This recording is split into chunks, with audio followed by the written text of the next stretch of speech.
Bienvenue à Carnet de voyage, l'émission podcast qui compte les souvenirs de nos périples des dernières années.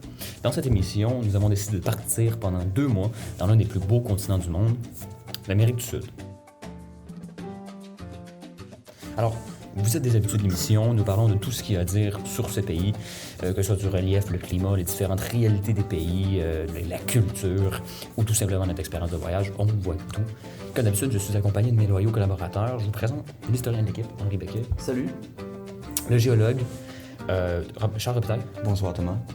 Et moi-même, évidemment, l'animateur de ce superbe podcast. Alors, Sébastien, on roule l'intro.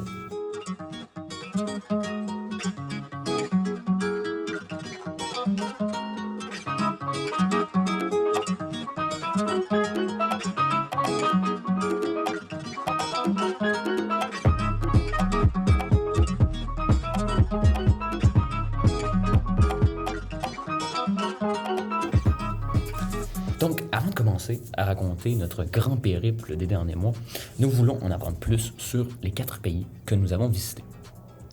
Alors, Charles? Oui, donc en effet Thomas, aujourd'hui nous allons vous présenter 4 pays et nous commencerons avec la Colombie et son histoire, ainsi que ses caractéristiques. Exactement Charles, donc il faut savoir que la Colombie couvre aujourd'hui un territoire qui était à l'origine habité par des peuples autochtones dont les Muiscas, les Quimbayas et les Taironas. C'est seulement ensuite que les Espagnols sont arrivés en 1499 et ils ont lancé une colonisation aboutissant à la création du royaume qui comprend les actuels pays de Colombie, le Venezuela, l'Équateur et le nord-ouest du Brésil et le Panama. Donc l'indépendance de la Colombie va être acquise en 1819, mais en 1830, la Grande Colombie s'effondre avec la création du Venezuela et de l'Équateur. Les futurs pays de Colombie et du Panama forment donc la République de la Nouvelle-Grenade. C'est très intéressant, ça, Henri. Oui, on peut voir que la Colombie est un pays qui a grandement contribué au développement de l'Amérique du Sud, comme nous la connaissons aujourd'hui. C'est vraiment intéressant. On se retourne peut-être maintenant vers notre géologue favori, Charles. Oui, Thomas. Pour parler plus, voilà. Oui, exact. Donc, officiellement, elle est intitulée République de Colombie. Elle se situe dans le nord-ouest du continent sud-américain et avec sa population de 48 millions d'habitants, il est le 4e plus gros pays d'Amérique latine. Oh, wow. Ouais. Donc, il faut savoir que la Colombie est le seul pays à posséder des côtes sur 2 océans, soit la mer des Caraïbes et l'océan Pacifique. Elle est séparée en 5 grandes régions physiques, donc on parle ici de la région andine, la région Pacifique, la côte caribéenne et l'Orénoque ainsi que l'Amazonie. Donc là, sa capitale s'intitule Santa Fe de Bogota, plus communément appelée juste Bogota. Donc sur le plan religieux, on parle de 92% de la population qui est catholique. Donc le 8% qui reste va représenter toute autre religion. Et notez bien que la monnaie nationale est le peso colombien. OK. Donc, comme vous avez pu le comprendre, là, on a commencé notre voyage dans ce merveilleux pays. Je me permets un peu de compter notre escapade. On est atterri à la Vanguardia, évidemment, là, vous pouvez me corriger sur mon accent, là, je suis terrible. Donc à la Vanguardia Airport, dans le petit village de Villavicencio. Alors on dit Villavicencio. Ok, parfait. Ça, c'est, pour vous montrer le point de vue géographique, là, c'est non loin de Bogota. Bogota.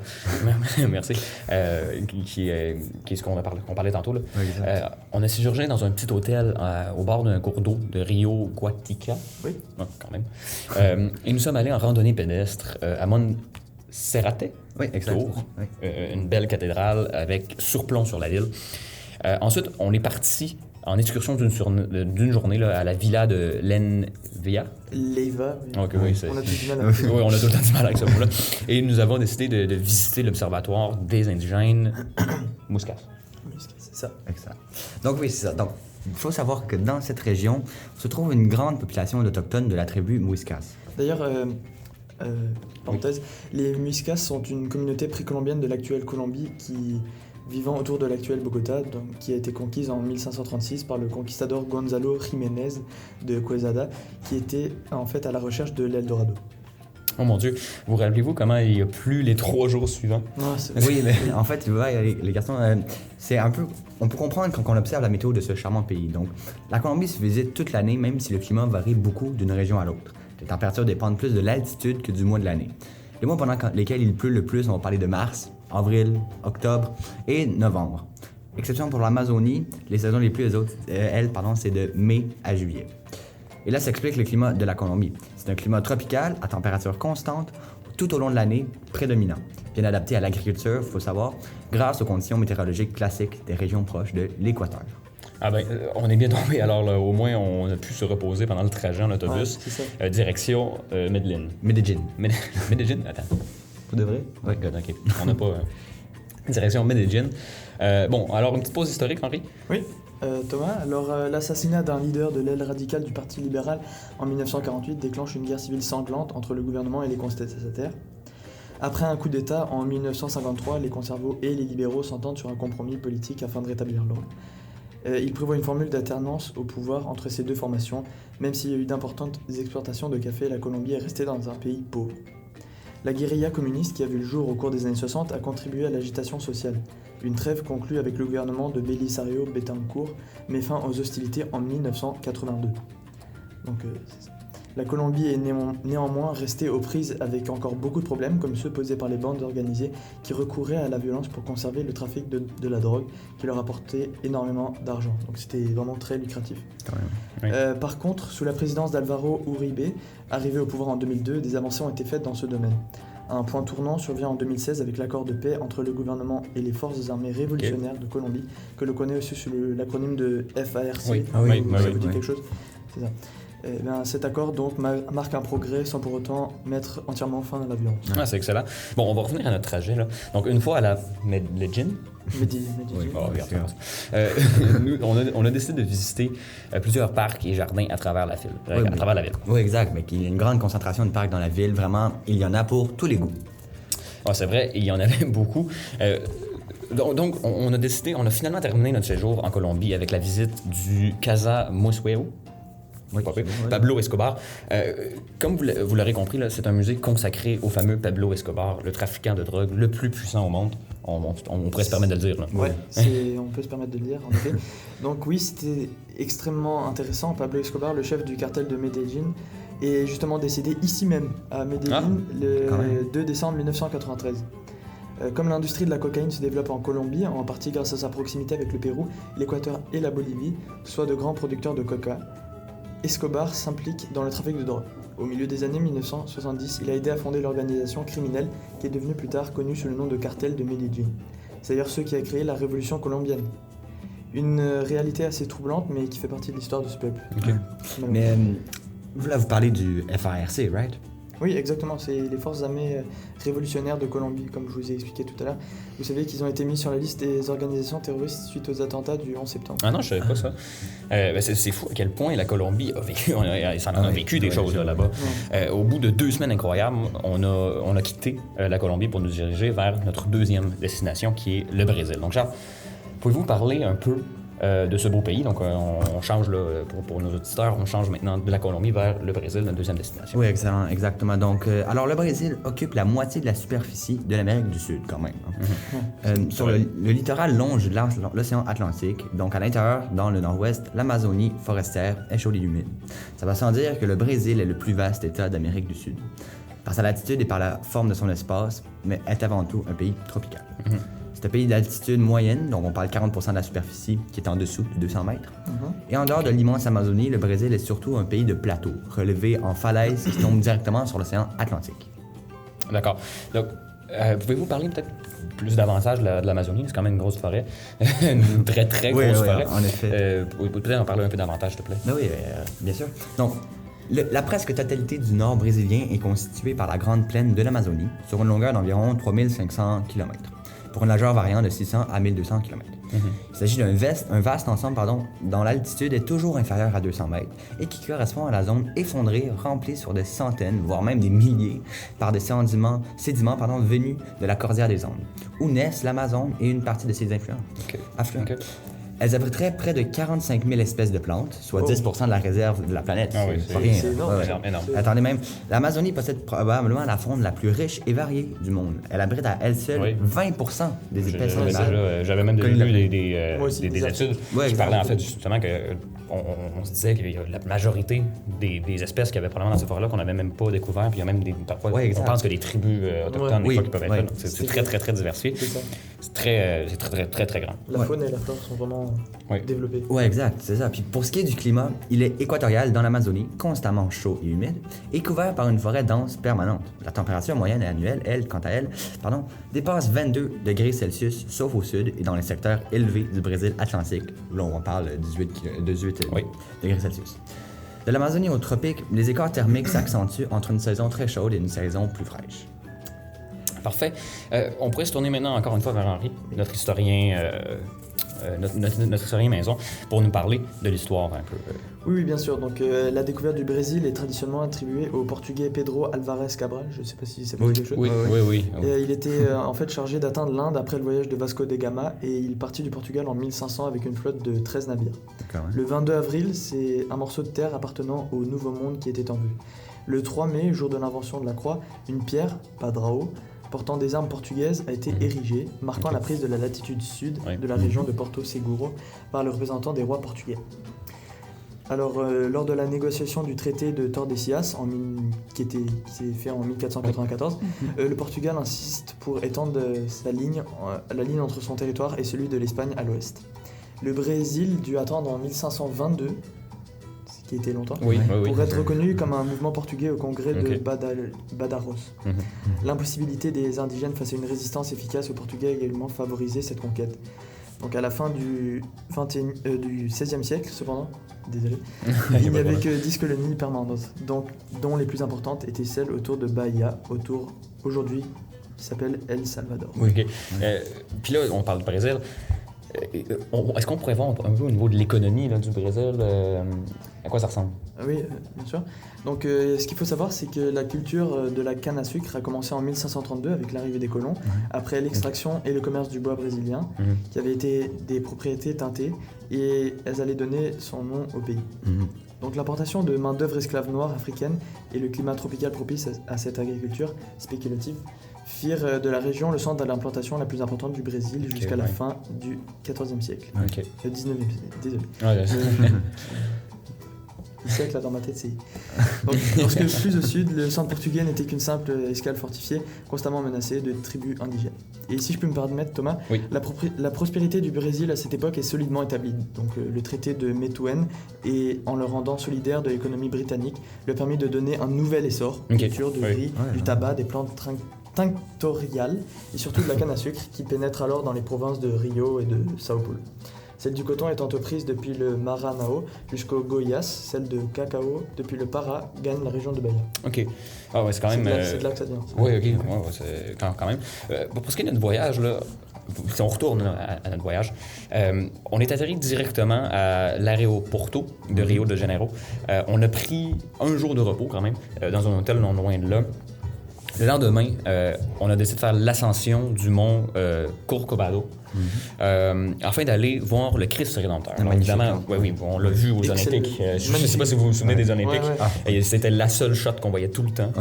Donc, on voulait voir nous-mêmes. Là. On en a profité pour aussi admirer la vue remarquable sur Rio. Et pour le troisième jour, on a décidé de visiter la Parc Lage. Le parquet large. Un jardin décoré de fontaines, de bassins et d'arbustes finement taillés. L'architecte du manoir est particulièrement sublime. Oui, c'était incroyable. On s'entend que c'était vraiment une œuvre d'art. Oui. Ensuite, on a profité de la plage de Rio, un petit peu plus touristique. Là. On s'est mêlé à la communauté, on a découvert plein de sortes de cultures quand même. On entendait beaucoup aussi de samba dans la ville. Oui, c'est ça, à travers la ville, quand où qu'on marchait, on entendait tout le temps des rythmes, des samba. Je m'en souviens. D'ailleurs, c'était parce qu'il y avait un match de foot et les habitants de Rio, ils écoutent souvent ce genre de musique lorsque les festivités approchent. C'est ça, donc c'est là que ça vient. On parle du carnaval ou tout événement sportif, bien sûr. Surtout au carnaval, d'habitude, qu'il y a surtout la samba, tout ça, toutes les musiques. Ça, c'est en février, le carnaval. Ouais, c'est ça. C'est vrai que la musique est particulièrement forte. Là. Malheureusement, au bout de 2 semaines, on a dû quitter pour l'Argentine. Puis pour continuer notre périple plus tard, mais on doit avouer, là, c'est un beau pays. C'est une très belle expérience. Très belle expérience. Donc, pour l'Argentine, celle-ci couvre la majeure partie de la partie sud du continent, soit le 8e plus grand pays du monde. L'Argentine occupe une superficie de 2791 800 10 Ok, bon. kilomètres. Ouais, c'est. Carré. Ouais, Parfait. Oui, c'est donc 2 millions de kilomètres cubes. Là. oui, carré, pardon. Carré, oui. Ouais, autant pour moi. C'est soit plus vaste que le Mexique et l'État américain du Texas réunis, ou environ Dieu. pour Ok, notre c'est énorme. historien, 5 fois la France. Ok. Il englobe d'immenses plaines, déserts, toundras et forêts, ainsi que de hautes montagnes, des rivières et de milliers de kilomètres de rivages océaniques. L'Argentine revendique également une partie de l'Antarctique, ainsi que plusieurs îles de l'Atlantique Sud, dont les îles Falkland, sous domination britannique, soit les Islas Malvinas. Sa capitale est Buenos Aires, et c'est là que notre séjour se déroulera principalement. Le point culminant de la cordillère des Andes et de l'Amérique est la Concagua, comme ça, Henri? Oui. Oui, parfait. Avec 6960 mètres d'altitude. Rappelez-vous que dans l'hémisphère sud, les saisons sont inversées par rapport à celles de l'hémisphère nord.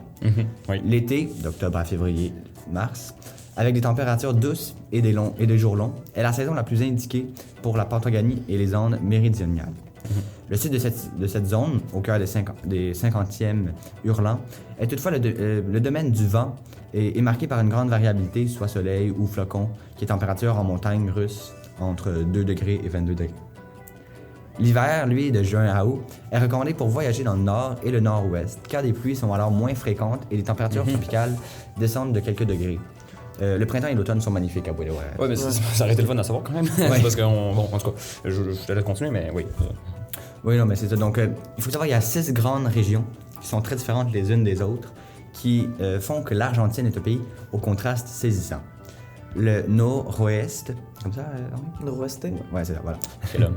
Composé des 3 provinces de Salta, Tucumán et Jujuy, les quebradas, gorges encaissées et fertiles, qui offrent des paysages grandioses.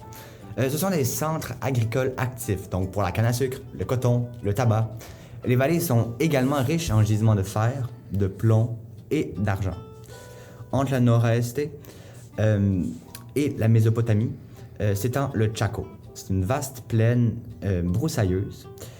Pour ce qui est de la Mésopotamie littorale, les couleurs dominantes de cette région, à la frontière du Brésil, sont le rouge du sol, le vert de la végétation. Elle est composée de 3 provinces. On parle de l'Entre Ríos, Misiones et Corrientes. Misiones est un centre touristique important grâce aux très célèbres chutes d'Iguaçu. Et la Sierras andine, un ensemble montagneux qui forme la colonne vertébrale de l'Argentine. Tu sais, l'espèce de, Oui. Ouais. de ligne de Ouais. montagne, voilà. Ouais. Paysages et climats, ils sont extrêmement variés. La Pampa, cette immense plaine d'une fertilité exceptionnelle, est la plus sûre, pour la plus sûre, la plus grande richesse du pays.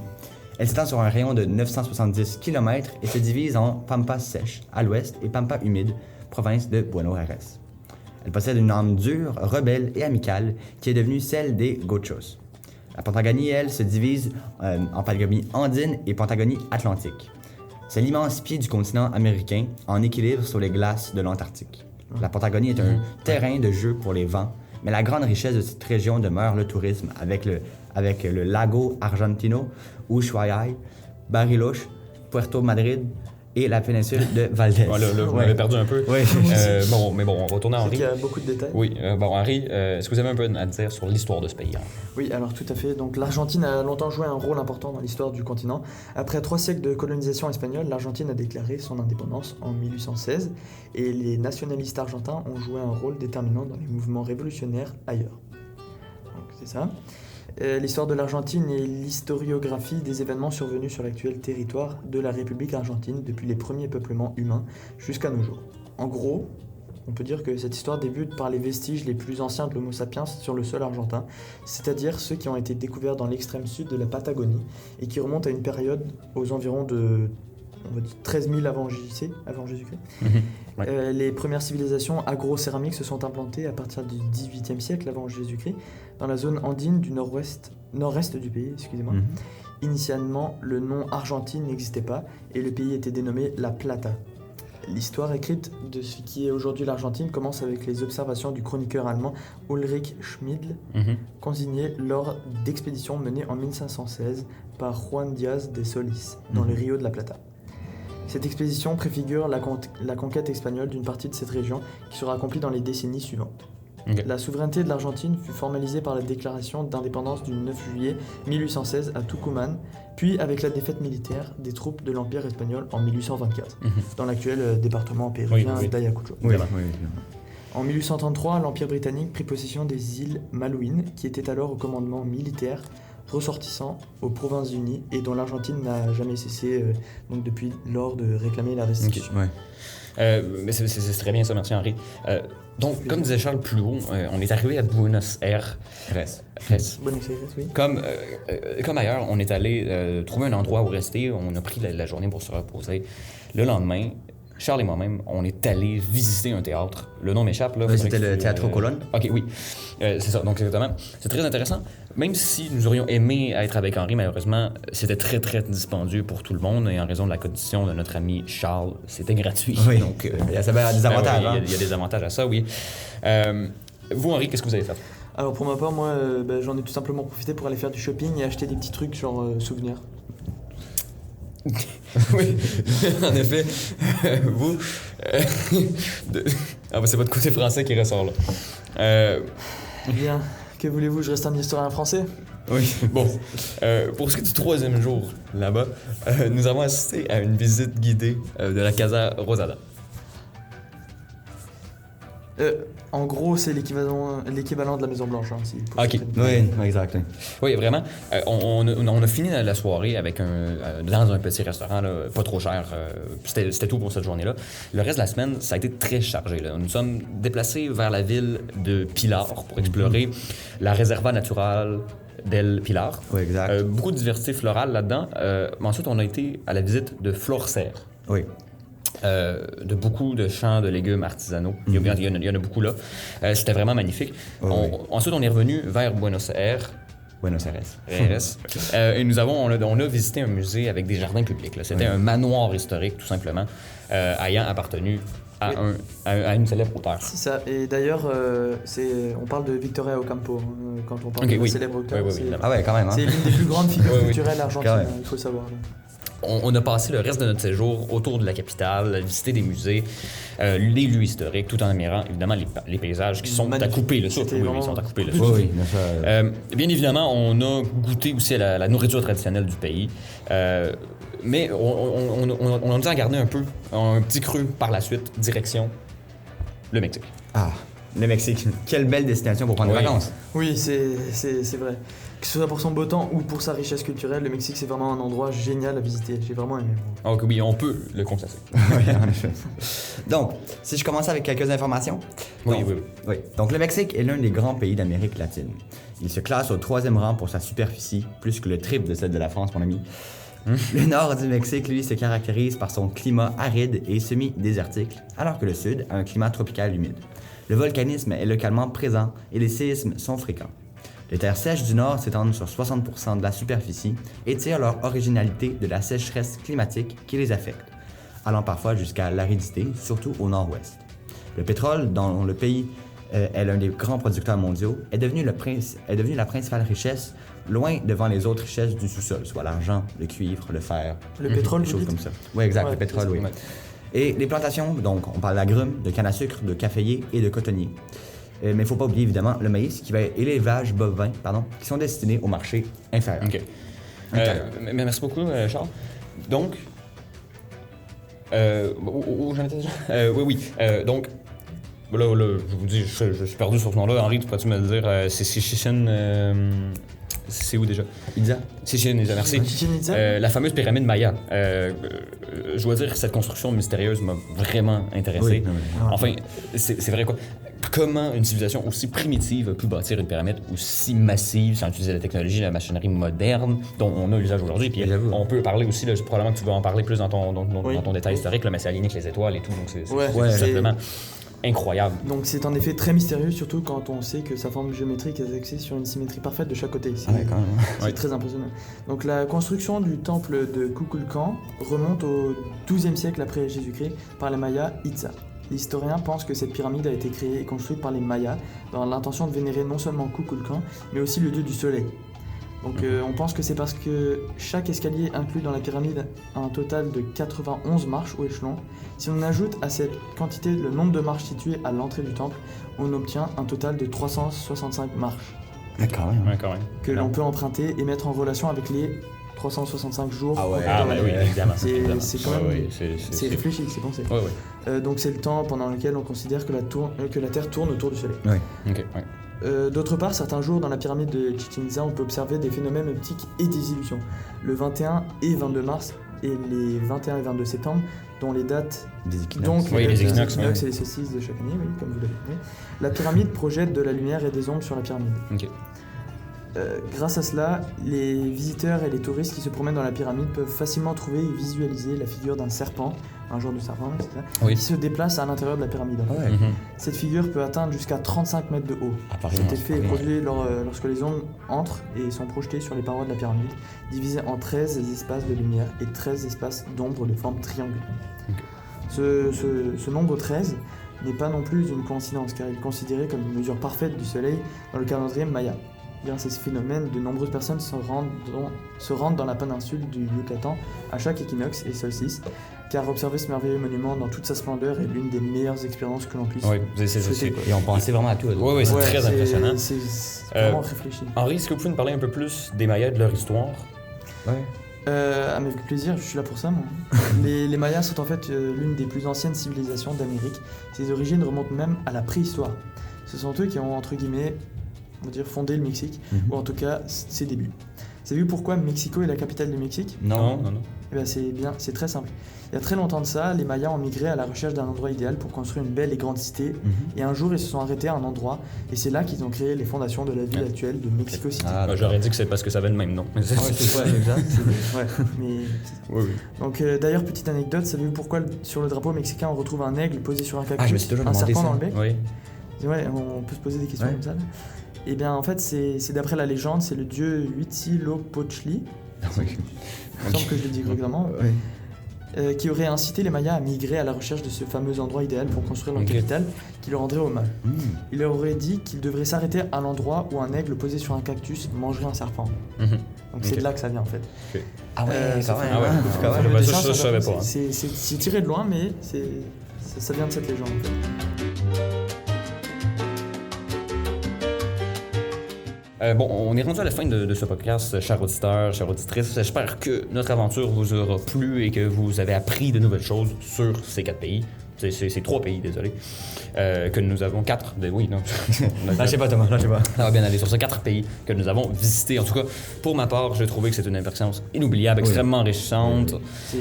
Mes amis, je vous remercie de m'avoir accompagné, comme toujours, lors de ce périple et surtout d'être venu ce soir pour donner quelques informations supplémentaires à nos chers auditeurs. Ça fait très plaisir, merci à vous, mon ami, Eh bien, tout plaisir pour de moi. nous avoir reçus. Merci beaucoup. À la semaine prochaine.